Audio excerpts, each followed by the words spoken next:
Bismillahirrahmanirrahim. Assalamualaikum warahmatullahi wabarakatuh. Perkenalkan, kami dari kelompok 1 ingin menjelaskan flowchart, flow map, dan use case dari materi kami, yaitu pendidikan bimbel di ruang guru. Perkenalkan, nama saya Farah Trialita sebagai moderator pada hari ini, dan saya Nur Hikmah Bahri, Saya Musdalif Hasan, saya Orang Prima Rahman. saya Nurhayati Lestari, Dan saya Saudun. Baik, tanpa berlama-lama lagi, mari kita masuk pada materi yang pertama. Jadi di sini kita masuk ke mulai, di mana proses yang dimulai ketika mahasiswa membuka aplikasi atau sistem bimbingan belajar ruang guru. Dan kedua, kita masuk ke halaman-halaman login, di mana mahasiswa diarahkan ke halaman awal login, di mana mereka diminta untuk meminta memilih apakah akan masuk sign atau sign in atau membuat akun baru. Di sini. Terus ketika kita sudah memiliki akun, maka kita masuk pada tahap percabangan atau di sini. Jika sudah memiliki akun, maka pengguna diarahkan ke proses sign in. Jika belum memiliki akun, maka diarahkan pada proses sign out. Jika sudah memiliki akun, kita masukkan username dan password. Selanjutnya, kalau sudah berhasil login, kita bisa memilih kelas.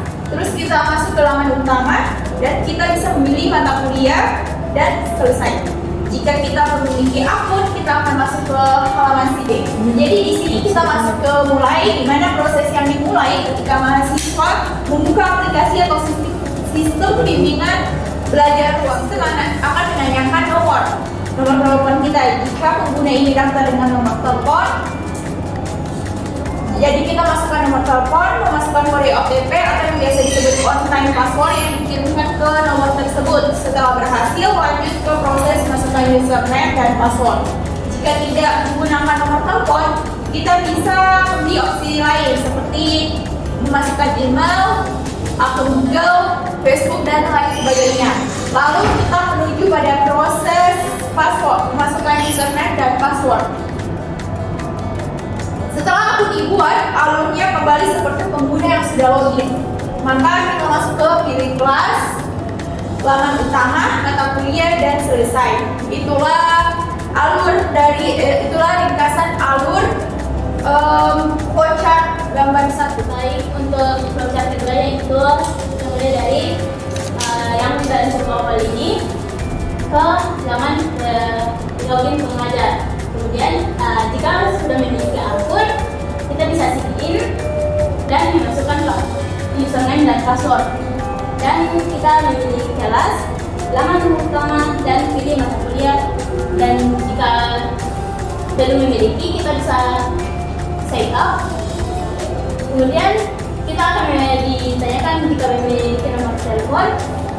Kita akan login menggunakan nomor telepon dan memasukkan kode OTP. Jika tidak, kita akan memilih opsi lain, yaitu memasukkan username dan password. Kemudian ketiga laman utama, pilih mata kuliah, dan selesai.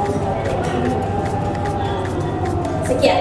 Baik, saya akan menjelaskan terkait pertama, yaitu sistem informasi pengaplikasian ruang guru pada siswa.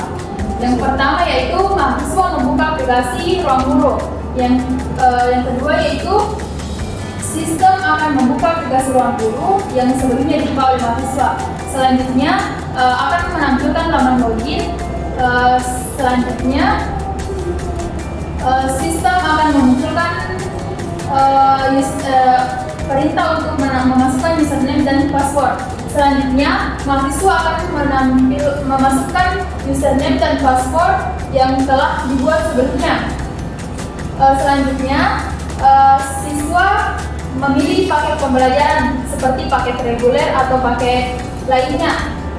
Selanjutnya, setelah memilih paket pembelajaran, sistem akan menampilkan paket pembelajaran tersebut yang kemudian menampilkan metode pembelajaran. Nah, metode pembayaran ini akan ditampilkan kepada mahasiswa. Metode pembayaran ini bisa berisi tentang metode pembayaran yang ingin dilakukan seperti BNI, BRI, atau lainnya. Selanjutnya, mahasiswa akan melakukan pembayaran yang selanjutnya sistem akan mendeteksi pembayaran tersebut kemudian mencetak bukti pembayaran. Sekian penjelasan saya, Pengajar akan membuka aplikasi Ruang Guru, lalu sistem akan memproses permintaan pengajar untuk menampilkan aplikasi tersebut.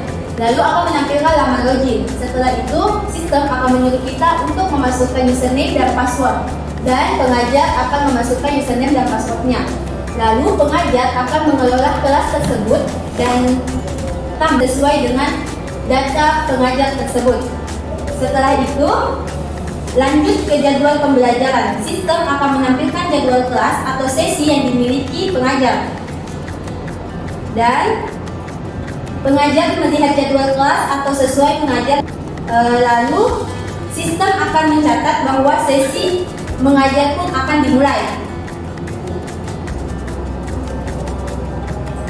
Selanjutnya, Terima kasih. Selanjutnya yaitu use case.